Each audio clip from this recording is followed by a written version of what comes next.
students. This is a subject in 5th semester, Diploma Mechanical Engineering. Name of the subject is Elements of Machine Design.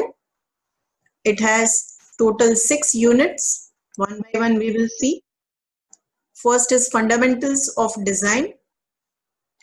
Second is Design of Joints. In that we have many types of joints.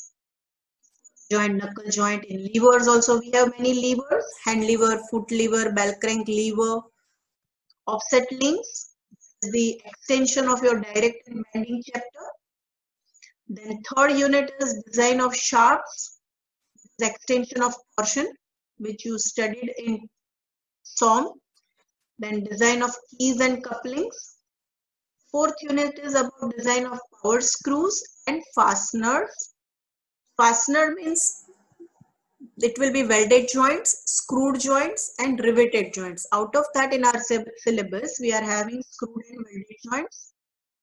Fifth unit is about design of springs. In that, we are going to study in detail about various types of springs and its design. And sixth unit is selection of anti-friction bearings and gears.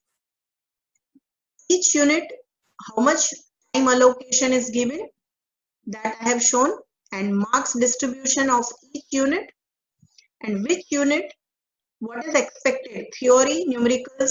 So from almost all units, theory and numericals both are there, you can see. So to start with, we'll start with our first unit, Fundamentals of Design. In that unit, there are many topics. And we are going to today start with our first topic, that is introduction, general design procedure, general considerations, basic design requirement and type of loads. One by one I'll explain. First is the introduction. So what is basically design? Design is defined as the use of scientific principles, technical informations and imaginations. And using all these inputs, we'll be having the description of the machine and a mechanical system, and that will perform certain specific functions. So for any part, let's say design is also one type of process. So for any process, it requires inputs. So this scientific principles, technical informations, then mechanical properties of the material, behavior of the material, theories of the stresses, forces, all things are there. That is input for any design. First of all, we have to identify the need. Identify the need means what is the function to be performed. You want to have a rotary motion or you want to have a sliding motion. That is a function to be performed. Or you want to have any device which will be used for handicapped person. So that is a need. Our need is there in our thought. Then these are all inputs available to us. Using all the inputs and the recognition, that is problem statement, we will conclude certain dimensions of the part. For example, if this is a component, how much will be the length of the component, width of the component, height of the component, so that it will be able to withstand certain amount of load. So when we conclude with the dimensions, it is known as creating a design. Once the design is created, we need to make a prototype model. Prototype model means we can make it with the 3D printing or any softwares like maybe Creo, Parametric or SolidWorks. We'll be making a model. That will be solid modeling. We will be making an imaginary model. 3D printing will be making actual model. Once the model is created, we need to test that model. Test means it will be subjected to various forces and various load, and we will check whether our component will be able to sustain all those forces and load. If able to sustain or not, whatever is the answer, we will communicate our design directly to our production or manufacturing department. It will become open loop system, which is of no use because after reaching it to customer, our design may fail. So what we should rather do is results of test and evaluation. If our design has not satisfied its performance, it is not having its stress bearing capacity, we should give that feedback to the again initial stage of the design so that our design can be modified, and that modified design will be given to the production department for final production. See, design is the very basic step of any manufacturing or any production section. So now we will see, I'll explain you general design procedure. Design means we are not going to design any machine. Here the subject is elements of machine design. We are going to design elements like maybe bearings, gears, maybe bolts, screws, shafts, keys. So all those elements, whenever we are designing any element, this flow chart need to be followed. So what is the first step, second step, third step? The first step is the recognition of need. That means identification of the problem. Problem statement. As I told you, that statement of the problem is what function we require to be performed. If our function is to have a sliding motion, then we can have many mechanisms for sliding motion.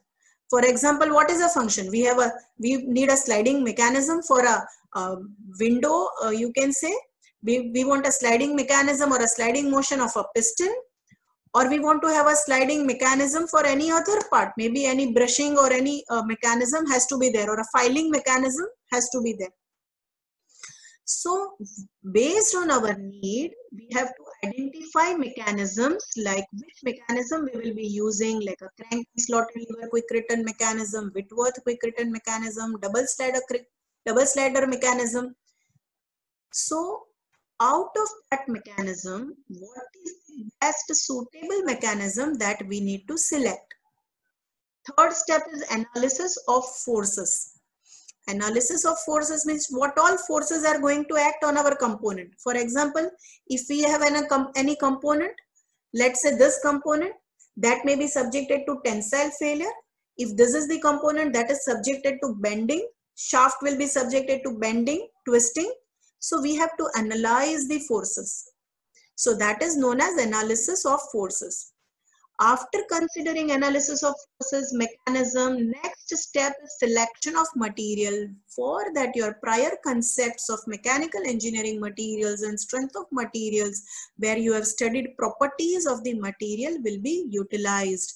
Which material will be requiring ductility, elasticity, resilience, stiffness? Based on our need, we will be selecting material. For example, for any machine frame, we will select cast iron. For let's say shaft, we will use mild steel, etc. Then knowing all these input parameters, design element. Design means, as we could see before, design means we will conclude that if this is the machine component, how much will be the length of the component? How much should be width of the component? How much should be thickness of the component? If it is circular, what should be diameter of the component, so that it will be able to transmit this amount of load, or it will be able to withstand that amount of forces. So that is design. After we design, we need to check our design. Check means testing. Whether our design will be able to, design is able to satisfy its performance. It is stresses induced are less than stress bearing capacity. So that checking will be done, and if it does not satisfy, then modification of the design will be next step. After modification, as we all have studied, detailed drawing, assembly drawing, production drawing, and all those drawings will be communicated to the production department, and then our final production will be started. Next, we will see that is general considerations in machine design. Considerations means for designing any component, what all parameters need to be considered. So the first and foremost parameter is type of load. For example, tensile load, compressive load, shear, bending, crushing, and based on that, which all types of stresses used, that we must consider. Mechanism part I already explained in previous slide. So mechanism consideration is also important, and we have to, as far as possible, we have to select simple mechanism which will perform our function. Then selection of material will be based on its application. If you want to store energy, absorb the forces, then we will be using the material which is having a property which is elasticity, maybe ductility, resilience, stiffness. So we may use carbon steel, alloy steel. Okay.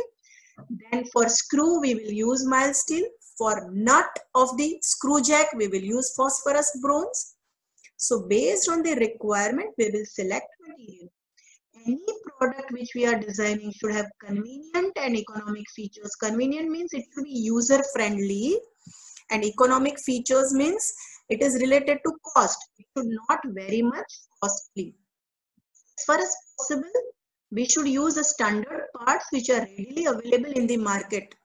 Standard parts which are manufactured with standardization, like maybe nuts, bolts, gears, belts, bearings. There are standard parts, so we must use all those standard parts. While designing, we should also refer what facilities are available in our workshop. We have shaper machine, planer machine, drilling, milling, lathe machine. So what all facilities are available with us, we should plan a design which will perform the manufacturing operations on that machine. We should not go for any other machine which is not available in our production facility. For example, if you are planning for a laser beam machining which is not available in your industry, then unnecessarily it will be adding your cost. Workshop facility is also related to number of components. The number of components to be manufactured are large. Then you may think of enhance your workshop facility. If number of components manufactured are more in quantity, then also it will affect the design and planning part at the initial stage. Then whatever part which we are designing, it should be having simple dimensions and simple parts, so that whenever we will be put into use, when for example servicing is required and when we are dismantling it, after dismantling it should be easy to assemble. It should not be complicated. These all things, if we are following, ease in assembly, use of standard parts, economic and convenient features, simple mechanism, then definitely cost of production will be reduced, because cost of production will directly affect the sales price of the product. So it has to be lower. We have to enhance the safety in the operations, because human safety and environmental safety is very important criteria from the design point of view. Now we will see our next slide, that is type of load. So first type of load with us, that is dead or steady load. Dead or steady load means the load which does not change its magnitude and direction with respect to time is known as a dead or steady load. So you can see this is the example of a dead or steady load, correct? Next we have, that is a variable load. What is variable load? The load which is changing its magnitude and direction with respect to time. Then we can say that component will be subjected to variable load. For example, there is a bridge. Every time the vehicles passing over the bridge will be changing. So on that bridge, we can say variable load is acting. Or you can say IC engine valve spring, a shaft. So on shaft also variable load is acting, which we will see in next lecture. What is impact load? When any load will act with certain initial velocity. If you are applying force directly like this way, it will be, you can say, variable load, or maybe gradually applied load, you are increasing the intensity. But if you are applying the load with certain initial velocity like this way, then that type of load is known as impact load, like how I told blow of hammer. And the last type of load, that is a shock load. Shock means load will be suddenly applied, or it will be suddenly removed with certain jerk, like how there will be potholes in the road, or maybe bumps are there when vehicles are passing. That all subjected to, springs will be subjected to shock load. So students, today I explained about introduction of the machine design, general design procedures, general considerations in the machine design, and the last is types of load. In next lecture, we'll study furthermore in detail. Thank you.